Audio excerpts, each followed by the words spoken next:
오늘 설교 본문인 사도행전 6장 1절 말씀에 그때에 제자가 더 많아졌는데 라고 예루살렘 교회 부흥의 역사를 기록하고 있습니다.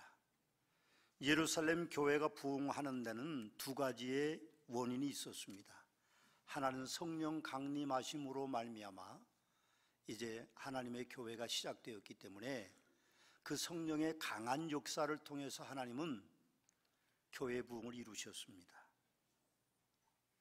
사도행전 2장에는 성령님의 강림의 강한 역사를 우리에게 보여주고 있는데, 오순절날이 이미 이름에 그들이 다 같이 한 곳에 모였더니 호련히 하늘로부터 급하고 강한 바람 같은 소리가 있어 그들이 앉은 온 집에 가득하며 마치 불의 혀에처럼 갈라지는 것이 그들에게 보여 각 사람이 하나씩 임하여 있더니 그들이 다 성령의 충만함을 받고 성령의 말하게 하심을 따라 다른 언어들로 말하기를 시작하니라, 그렇게 기록하고 있습니다.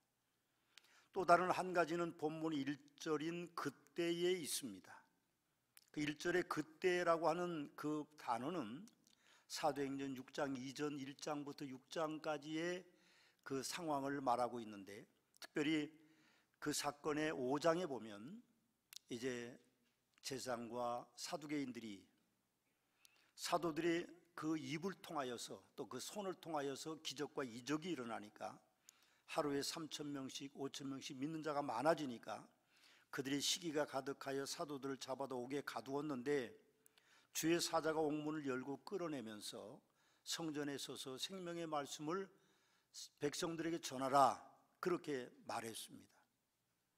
그러면서 그들이 제사장과 그리고 사두개인들에게 사람의 말보다 하나님께 순종하는 게 더 낫지 않냐, 그렇게 말하면서 너희들이 나무에 달려 죽인 그리스도 예수를 하나님이 살리시고 우리는 그 사실을 전하라고 했다, 그렇게 전하고 있습니다.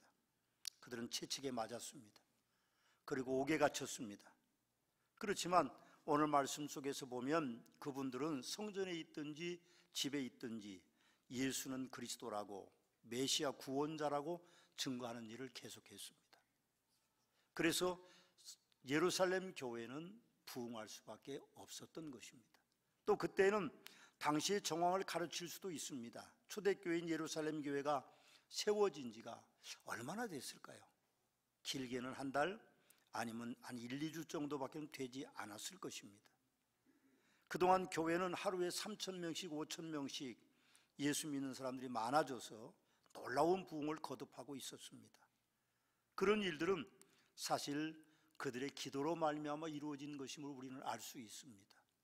베드로가 옥에 갇혀서 나와서 마가의 다락방으로 갔을 때에 120명의 문도들이 모여서 기도하고 있었습니다. 오늘 본문 속에서도 본문 이전에도 교회가 기도해서 모든 문제를 해결하고 기도는 교회의 부흥을 이룬다는 것을 우리에게 가르쳐주고 있음을 봅니다. 또 예루살렘 교회는 자체의 문제를 해결함으로 말미암아 부흥했습니다. 교회의 원래 명칭은 에클레시아라고 하는 헬라어입니다. 그 말의 의미는 세상에서 불러냄을 받은 사람들의 모임이라는 뜻입니다. 그럼 제가 지금 뭐라고 말씀드렸습니까? 세상에서 불러냄을 받은 천사들이라고 말하지 않고 세상에서 불러냄을 받은 사람들의 모임이라고 말했습니다. 천사들의 모임도 사단이 그 천사들 안에서 생겨났는데, 심지어는 교회가 세상에서 불려내서 사람들의 모임이었기 때문에 교회는 문제가 생길 수밖에 없었습니다. 예루살렘 교회 문제가 오늘 본문 1절에 남아있는데, 헬라파 유대인들이 이제 불만을 가졌습니다. 왜 헬라파 과부들에게는 먹을 것을 주지 않고 구제에 빠지고 그리고 유대파 과부들에게만 구제하느냐 하는 문제들로 불만과 불평이 생기기 시작했습니다. 1세기 여성의 사회적인 지위가 보장되지 않는 시기였기 때문에 과부들의 삶은 아마 어려웠을 것입니다. 먹고 살아야 하는 1차원적인 문제라서 그들에게는 그게 심각했을 것입니다. 제가 어떤 분에게 말씀을 들으니까 자기 어머니가 드실 것을 안 드리고 나는 배부르다 그리고 자기들을 먹게 했다고 합니다. 그때는 몰랐는데 나중에 보니까 어머님은 굶으셨다는 거예요. 그래서 눈물이 난다고 저한테 그런 이야기를 하셨습니다. 아마 세상의 모든 부모들의 마음은 똑같을 것입니다. 똑같을 것입니다. 이 빈부의 문제, 또 과부에 대한 문제들이 예루살렘 교회에 일어났습니다. 그래서 오늘 말씀 속에서 2장 44, 46절에 보면 또 빈부의 문제를 해결하는 또 하나의 방법이 기록되어 있는데, 모든 사람들이 다 함께 있어 모든 물건을 서로 통용하고 또 재산과 소유를 바라각 사람의 필요를 따라 나누어주며 날마다 마음을 같이 성전에 모이기를 힘쓰고 집에서 떡을 떼며 순전한 마음과 기쁨으로 음식을 먹고, 그렇게 기록하고 있습니다. 4장 32절에는 믿는 무리가 한 마음과 한 뜻이 되어 모든 물건을 서로 통용하고 자기 재물을 조금이라도 자기 것이라 하는 이가 하나도 없더라고 기록하고 있습니다. 빈부의 문제를 해결하는 예루살렘 교회는 부흥될 수밖에 없습니다. 예를 들면 서머나 교회는 이 근처의 많은 교회들 중에 제일 맛있는 점심을 제공한다고 합니다. 그렇게 솔직하게 이야기하는 분도 계세요. 여러 교회를 다녀봤지만 서머나 교회의 점심이 제일 맛있어서 난 서머나 교회 왔습니다, 그런 분이 계십니다. 다 그렇지는 않겠죠. 그러나 만일 거기에 목사와 장로의 식탁이 따로 차려져서 목사와 장로는 소고기를 구워주고, 그리고 집사님들은 돼지고기를 구워주고 성도들은 김치찌개만 해준다고 하면 그게 문제가 심각할 수 있죠. 근데 실제로 그런 문제들이 일어날 수도 있다는 겁니다. 어느 해인가 어떤 분이 제 밥그릇을 비싼 걸 사오시고 수저도 그냥 은수저를 사다 놓고, 그리고 반찬 그릇도 아주 좋은 걸로 사다가 딱 제가 식당을 갔는데 딱 차려서 제 앞에 갖다 놓더라고요. 제가 깜짝 놀랐죠. 이게 뭐냐 그랬더니 전에 있던 교회는 목사님이 그렇게 대접했는데 서머나 교회 와서 보니까 목사가 줄 서서 먹고 특별한 음식도 안 주고 그래서 자기가 너무 마음 아파서 그랬다, 그래서 그걸 당장 치우라고 그랬습니다. 생각해 보면 사실 교회 안에는 빈부의 차이가 있어서는 안 되는 것입니다. 부자도 가난한 사람도 교회 안에는 차이가 없어야 됩니다. 물론 가정에 돌아가고 사회부에 돌아가면 그분들이 사장일 수도 있고 부한자일 수도, 높은 지위에 있을 수도 있지만 교회 안에서는 절대로 차별이 없어야 됩니다. 저는 그렇게 생각합니다. 아무리 직분이 있어도 목사도 장로도 안수사도 권사도 집사도 일반 교인과 차이별이 있어서는 저는 안 된다고 생각합니다. 심지어는 믿음이 좋은 사람과 믿음이 안 좋아 보이는 사람도 차별이 있어서는 저는 안 된다고 생각합니다. 누가 압니까? 주님만이 아시죠. 그 속에 믿음이 있는지 없는지를 누가 평가할 수 있습니까? 그 입술로 고백하는 것, 그의 삶으로 나타내는 것보다도 중요한 것은 하나님이 판단하신다는 것입니다. 저희 외갓집에 언젠가 제가 말씀을 드렸습니다만 걷지 못하는 분 한 분이 있었습니다. 근데 이분이 옛날에 방석을 다 예배당을 피고 접기 때문에 1시간 전에 오셔서, 걷지도 못하는 분이 팔로 걸어서 오셔서 그걸 다 깔았답니다. 그분은 교회에서 헌금도 못하고 아무것도 못합니다. 그런데 제가 보기엔 하나님이 누구를 더 좋은 믿음으로 인정하실까요? 생각해보면 우리는 착각하고 사는 때가 너무 많습니다. 믿음 좋은 사람, 믿음 없는 사람, 교회에서는 그 구분도 없어야만 됩니다. 또 하나 예루살렘 교회 문제는 우리가 분명히 간과하지 말아야 될 것이 하나 있는데 일꾼의 자격에 대한 문제입니다. 사도행전 4장 13절을 보시면 그들이 베드로와 요한이 담대하게 말함을 보고 그들은 본래 학문 없는 범인인 줄 알았다가 이상하게 여기며 또 전에 예수와 함께 있는 줄로 알고, 그렇게 기록되어 있습니다. 갈릴리 사람들은요 천민이었습니다. 더구나 예수님의 제자들은 세리가 아니면 다 어부였습니다. 학문적인 혜택과 부함의 혜택을 받지 못한 사람들입니다. 근데 그들이 담대히 예수를 그리스도라고 대제사장 앞에서, 사두개인 앞에서, 백성들 앞에서 외치는 것을 대제사장과 사두개인들이, 권력 있는 사람들이 이상하게 여겼다고 기록하고 있습니다. 교회는 세상의 일꾼으로 교회를 세우고 평가해서는 안 됩니다. 예수님께서도 마태복음 12장에서 너희가 성전의 건축자의 버린 돌이 모퉁이의 머릿돌이 되었나니 그렇게 말씀하시면서 이것은 주로 말미암아 된 것이요 우리 눈에 놀랍도다 함을 읽어보지 못하였느니라고 그렇게 말씀하고 있습니다. 교회는 세상에서 행세하지 못하는 사람도 대접해야 되는 곳입니다. 또 교회에 오시면 세상에서 행세하던 사람들은 섬기는 자리로 내려가야만 그것이 본래 진정한 믿음입니다. 우리는 분명하게 기억하십시오. 2003년 서문화교회 일꾼 내역표를 여러분들이 주보삽지로 오늘 받으신 줄로 압니다. 물론 모든 일꾼들의 성함이 다 수록되어 있지는 않습니다. 목회협력위원회의 인선 결과만 있습니다. 성도님들 마음에 들 수도 있고 들지 않을 수도 있습니다. 그러나 우리는 분명하게 기억해야 될 것은 목회협력위원회와 목사가 완벽한 결과물을 내놓을 수는 없다는 것입니다. 1년 동안 그분들이 헌신하는 것을 우리가 기다리고 있을 뿐입니다. 1년 후에는 다른 성도님들에게 또다시 기회가 주어진다는 것을 우리는 기억하시고, 분명히 교회 일꾼으로 인하여 서문화교회가 2023년 또다시 부흥하는 놀라운 축복이 있게 될 것입니다. 예루살렘 교회 또 다른 문제는 복음의 근원지 원식교회로서 사도들에게도 문제가 많다는 것입니다. 그 문제를 해결한 것이죠. 대표적인 인물로 가룟 유다라고 하는 예수님을 은 30에 팔아먹은 사람이 있습니다. 그뿐 아닙니다. 사도행전 이제 15장에 보면 사도 바울이 이방인들의 복음을 전도하다가 돌아와서 예루살렘 교회에 요청합니다. 이방 사람들이 예수를 믿는데 할례를 금하지 않도록 해주십시오. 그렇게 이야기합니다.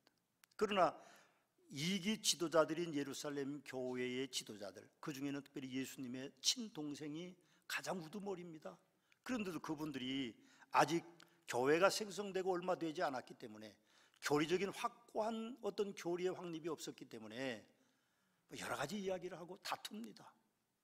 그러나 결국은 야고보가 이제 목매어 죽인 것과 그리고 뭐 다른 어떤 험한 것들 빼놓고는 먹어도 된다고 하는 결론을 내리고 할례를 금합니다. 여러분, 우리가 생각해 보면 그런 문제들이 교회 지도자 안에 있었던 것을 우리는 봅니다. 교회 지도자들이 완벽할 수 없습니다. 여러분들이 보기에 목사가, 여러분들이 보기에 장로가, 여러분들이 보기에 안수집사가, 여러분들이 보기에 권사가 완벽하지 않습니다. 모자랍니다. 부족함이 많습니다. 언어의 실수도 하고 어쩌면 길 가다가 뭘 필 수도 있고 뭐 그럴 수도 있습니다. 그러나 우리가 생각해 보면 그런 것들은 우리가 판단할 일이 아니고 하나님이 판단하실 일입니다. 오늘 말씀 속에서 우리가 이제 보면 성령이 충만하고 사람들이 칭찬받는 7 집사를 교회에 세웠는데, 그 7 집사 가운데에 안디옥 사람이 유대교로 왔다가 기독교로 개종했는데, 그 사람도 요한계시록 2장에 가보면 니골라 당의 교훈을 지키는 자들이 있도다라고 그렇게 말하므로 니골라 당의 이단의 괴수의 이름으로 7 집사 중에 한 사람이 올리는 것을 봅니다. 세상에는 문제가 없는 교회가 없다는 말씀입니다. 문제는 교회 일꾼들이 그 문제를 어떻게 해결하느냐 하는 데 딸려 있습니다. 거기에 따라서 교회가 부흥하기도 하고 거기에 따라서 교회가 쇠퇴하기도 한다는 것입니다. 우리 교회는 좋은 일꾼들이 세워졌습니다. 그분들을 통하여 서문화교회가 더 부흥하는 복된 교회가 되는 축복이 있게 되시기를 우리 주 예수 그리스도의 이름으로 축원합니다. 또 예루살렘 교회는 일꾼들에 의해서 부흥했습니다. 예루살렘 교회가 사도의 빈자리를 뽑아서 마띠아를 가룟 유다 대신 세웠습니다. 또 예루살렘 교회는 평신도 일꾼을 7명을 세웠습니다. 온 무리가 이 말을 기뻐하여 믿음과 성령이 충만한 사람 스데반과 빌립과 브로고로와 니가로르와 디몬과 바메나와 유대교 입교한 안디옥 사람 니골라를 세웠는데 그들이 위대한 일꾼들이었습니다.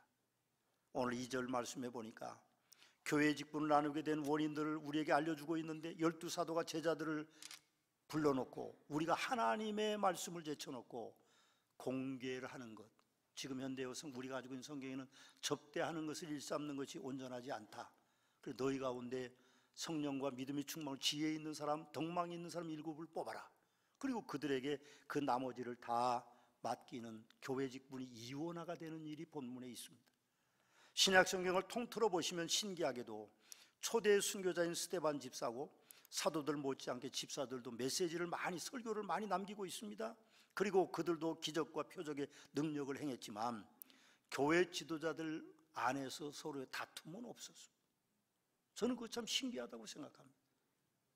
사도라는 이름을 가졌지만 집사들보다 더 못한 사람도 있을 것이고, 집사라는 이름을 가졌지만 평신들보다 더 못한 사람들도 있었을 것입니다. 그들은 자리 싸움을 하거나 권력을 차지하려는 마찰이 없었던 것을 우리는 성경에서 봅니다. 사도는 사도로서, 선지자는 선지자로서, 집사는 집사로서, 교사는 교사로서, 전도자는 전도자로서, 목사는 목사로서 자기의 자리를 지켰을 뿐입니다. 그래서 예루살렘 교회는 부흥했습니다. 목사도 마찬가지입니다. 하나님의 관계가 올바라야 됩니다. 평신도 일꾼들도 마찬가지입니다. 그래서 교회 안에 오늘날 이상한 용어가 생겼는데, 어떤 분들은 목사를 목사라고 합니다. 먹고 살기 위한 직업이라고.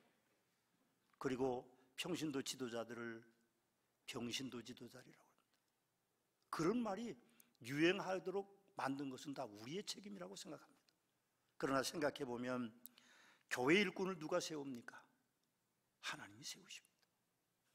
그분이 평가하고 그분이 책임질 문제입니다. 우리가 우리의 입술로 누구를 평가하거나 대적해서는 안 된다고 저는 생각합니다.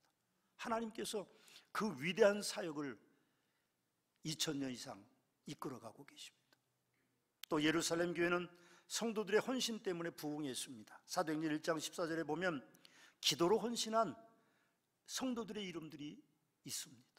마가의 다락방에 120명 그 사람들이 여자들과 예수의 어머니 마리아와 예수의 아우들과 더불어 마음을 같이 하고 기도하기 힘쓰니라 그렇게 기록하고 있고, 사도행전 2장 14절에 전도하는 사도들이 있었고, 2장 44절에 보면 재산과 소유를 팔아 각사는 필요할 때 나누어주는 헌신하는 성도들이 있었고, 사도행전 3장에는 나면서 걷지 못한 이들을 치료하는 기적을 일으킨 베드로와 요한의 이름이 있고, 사도행전 4장에는 복음을 대적하는 이들에게 대적하는 기도를 한 마음으로 드린 120명의 성도들, 어쩌면 10,000명이 넘는 3,000명, 5,000명씩 모였으니까 성도들이 계십니다.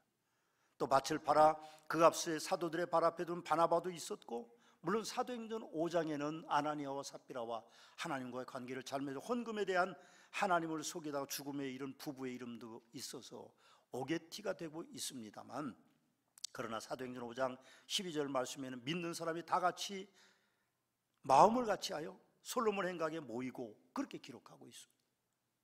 예루살렘 교회가 그렇게 부흥된 것입니다. 모이기에 열심을 내서 부흥됐어요. 저는 늘 그런 말씀을 드립니다. 제발 예수 믿는 사람들 중에 연세가 많으신 분들은 예배를 잘 참석하라고요. 얼마나 예배에 참석할 수 있는 시간이 남았겠습니까? 단 한 번이라도 더 예배를 드리기 위해서 여러분들이 최선을 다해야만 하나님도 여러분들을 향하여서 최선의 복을 주신다는 것입니다. 그런데 주일낮에만 한번 빼꼼히 얼굴 내밀고 11조 드리고 감사헌금 드리면 다 되는 줄로 그렇게 아시는 성도님들은 조심해야 됩니다. 하나님께서는 여러분들이 모일 때에 축복해 주십니다. 모인다는 것이 뭡니까? 예배가 뭡니까? 하나님 앞에 엎드려 경배한다는 것입니다. 초창기 그리스도인들은 다 엎어져서 예배를 드렸어요. 우리는 편하게 의자에 앉아서 예배를 드리죠. 생각해 보면 하나님의 축복이 누구에게 있을 것인가? 우리는 기억해야 될 것입니다. 하나님은요 참 묘하신 분입니다. 사도행전 5장에 가보면 가말리엘이라는 사람이 나옵니다. 제사장들과 대제사장들이 모임을 갖습니다. 거기에 바리새인도 사두개인도 다 모여서 회의를 하는데요, 가말리엘이라고 하는 사람이 일어서서 드다의 예를 들면서 예수 그리스도를 옹호하는 내용들이 있습니다. 핍박만 있었던 건 아니죠. 여러분 그렇습니다. 하나님은 위대한 계획을 가지고 계시기 때문에 교회가 부흥되도록 그렇게 예비해 놓으시고 그렇게 운영해 나가신다는 사실을 우리는 분명하게 기억해야 될 것입니다. 교회 부흥은 거저되는 것이 아닙니다. 오해하지 마십시오. 우리 교회가 이렇게 좋은 건물 지었다고 교회가 부흥된 거 아닙니다. 거기는요 우리 교회 일꾼들의 헌신이 있습니다. 남모를 헌신들이 있어요. 남이 알지 못하는 아픔들도 그 속에 있습니다. 그분들의 헌신 때문에 오늘 서문학교회가 여기까지 왔습니다. 목사와 성도들의 절대적인 광적인 헌신이 없이는 절대로 서문학교회가 여기까지 올 수 없었습니다. 아멘입니다. 세상의 모든 교회들도 다 그렇게 부흥되는 것이 하나님의 뜻입니다. 교회 부흥을 하나님의 온전하신 계획입니다. 사실은 교회 구성원들의 문제로 인하여 교회 부흥의 발목이 잡히기도 하는 것도 사실이지만, 그러나 세상의 모든 교회는 부흥했습니다. 여기 제가 세상의 모든 교회라고 하는 말은 우주적인 교회를 말합니다. 개교회를 말하는 게 아닙니다. 결국 교회는 부흥될 것입니다. 주 1500년경 종교개혁에까지 로마 가톨릭 교회가 복음의 사명을 감당해 왔지만 중세기에 들어서면서 로마 가톨릭 교회는 문제가 많았습니다.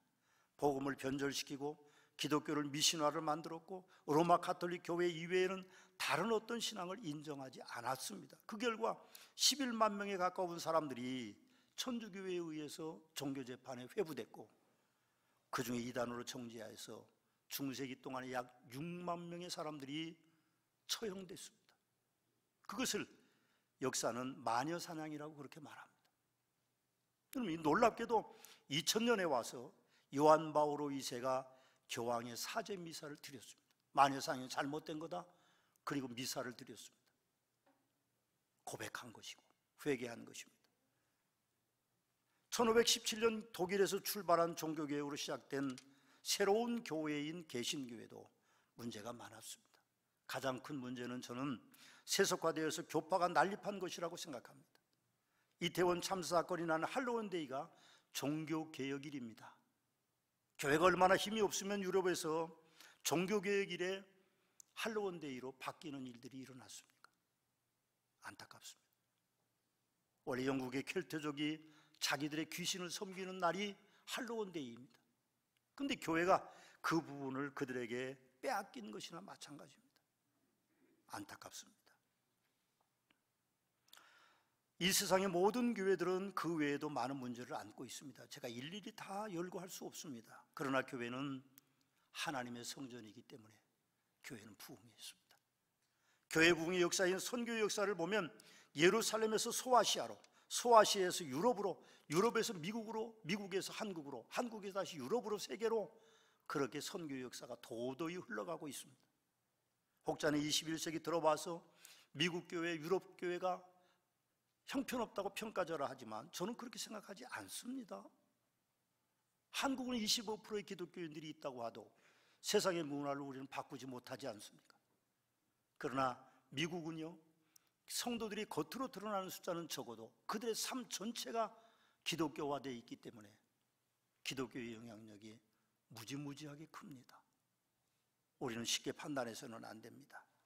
성령이 너희에게 임하시면 너희가 권능을 받고 예루살렘과 온 유대와 사마리아 땅끝까지 이르는 데 증인이 되리라는 지상 최대의 명령들이 저는 세상의 어떤 교회들이라도 다 그 명령에 복종해서 앞으로도 복음이 세상 땅끝까지 전거되는 위대한 역사가 나타나게 될 것이라고 믿습니다. 저는 갑자기 전염병의 역사를 살펴보게 됐습니다. 전염병의 역사가 주전 431년부터 기록되어 있습니다.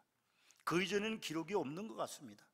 그런데 431년경에 그때는 병명도 모르는 질병이 퍼져서 아테네 도시의 인구 25%인 약 10만 명이 사망했다는 기록이 있습니다. 2세기에 들어와서 로마 제국에는요, 두 차례 팬데믹으로 6천만 명 이상이 사망했고 세계 인구가 추정치이지만 당시에는 2억 명이었는데 30% 정도의 인구가 사망했습니다. 540년 이집트에서 발병한 흑사병이라는 페스트로 말미암아 유럽의 인구 4분의 1이 사망했습니다.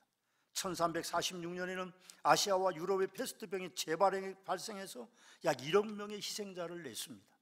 사명자의 숫자는 세계 인구의 20%였다고 합니다.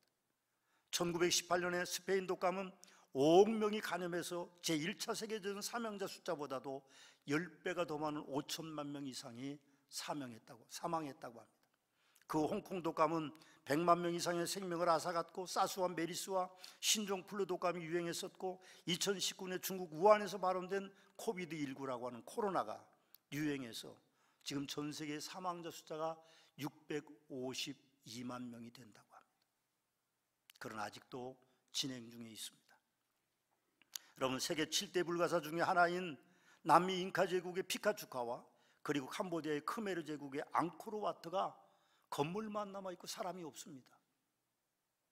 전염병 때문에 모든 사람이 죽은 것입니다. 21세기 대한민국에 사는 여러분과 저는 감사하게 생각해야 됩니다. 그래도 우리는 아프면 의사도 찾아갈 수 있고 그래도 우리는 아프면 약을 사 먹을 수 있는데 그런 시대가 지금도 없는 나라가 많습니다. 중국은요, 제로 코로나 때문에 데모가 일어나니까 풀어줬더니 지금 화장터가 줄을 서 있다고 합니다. 우리는 행복한 것입니다. 옆에 분에게 한번 그렇게 얘기해, 우리 행복한 거죠? 그렇게 한번 얘기 좀 해주세요. 행복합니다. 우리나라는요, 위생도 그렇고 의료 혜택을 세계 어느 나라보다 잘 받고 있기 때문에 패스트, 코로나, 콜레라, 또 코로나, 메리스, 사스, 천연두 이런 것들이 다 있었지만 우리가 살아남을 수 있었습니다. 아마 여러분의 형제들 가운데는 천연두로 죽은 형제들도 있을 것입니다. 참 안타깝지만 그렇습니다. 유럽의 교회들은 그 팬데믹의 영향으로 무너졌습니다. 한국 교회들도 3년 동안 계속된 코로나로 인하여 어려움을 겪고 있습니다. 대형 교회들은 3분의 1 정도의 성도들이 예배에 참석하지 않고 있다고 합니다. 작은 교회들도 예외는 아닐 것입니다. 그 통계 숫자를 보면 참담합니다. 물론 그 중에 많은 성도님들은 SNS로 예배를 드리고 있다고 합니다. 다행인 것도 있지만 그들이 신앙의 회복에는 저는 어려움이 있을 거라고 생각합니다. 목사인 저는 전염병을 살펴보면서 소름이 끼쳤지만 오히려 하나님께서는 사람들을 정말 사랑하신다는 생각이 들었습니다. 여러분, 그 많은 전염병의 역사를 계속 우리가 말씀을 드렸는데 제가 다 말씀 못 드렸습니다. 그런데 세계 인구는 지금 80억 명입니다. 놀랍게도 많이 번성했습니다. 창세기 1장 28절 말씀에 하나님이 그들에게 복을 주시며 하나님이 그들에게 이르시되 생육하고 번성하여 땅에 충만하라, 땅을 정복하라, 바다의 물고기와 하늘의 새와 땅에 움직이는 모든 생물을 다스리라, 그렇게 말씀하셨고 우리에게 축복해 주셨기 때문에 그런 많은 질병 가운데도 지금 세계 인구는 80억 명이 넘는 인구가 되어 있습니다. 서머나 교회도 예루살렘 교회가 세상의 모든 교회들처럼 부흥합니다. 다시 말씀드리면 세상에 문제없는 교회는 없습니다. 오늘 이후에도 문제가 있을 수밖에 없는 게 불러냄을 받은 사람들의 모임이기 때문에 그렇습니다. 천사들의 모임이 아닙니다. 문제는 우리 교회와 목사가, 성도님들이 그 문제를 어떻게 해결하느냐에 따라서 그 교회가 부흥하느냐 그렇지 않느냐 결정되는데, 우리 서머나 교회는 2023년 이제 말씀과 기도로 다시 시작하는 일로 표를 삼고 좋은 일꾼들이 세워지고 여러분들이 일꾼이시기 때문에 서머나 교회는 놀랍게 부흥할 것을 저는 확신합니다. 여러분들이 헌신해 주시고 저와 공동 담임 목사가 새로운 계획을 통해서 최선을 다해서 헌신할 것입니다. 여러분들을 위해 하나님의 놀라운 축복이 또 한 해 동안 새로운 한 해 다가오는 해에 함께 하시기를 예수 그리스도의 이름으로 축원합니다.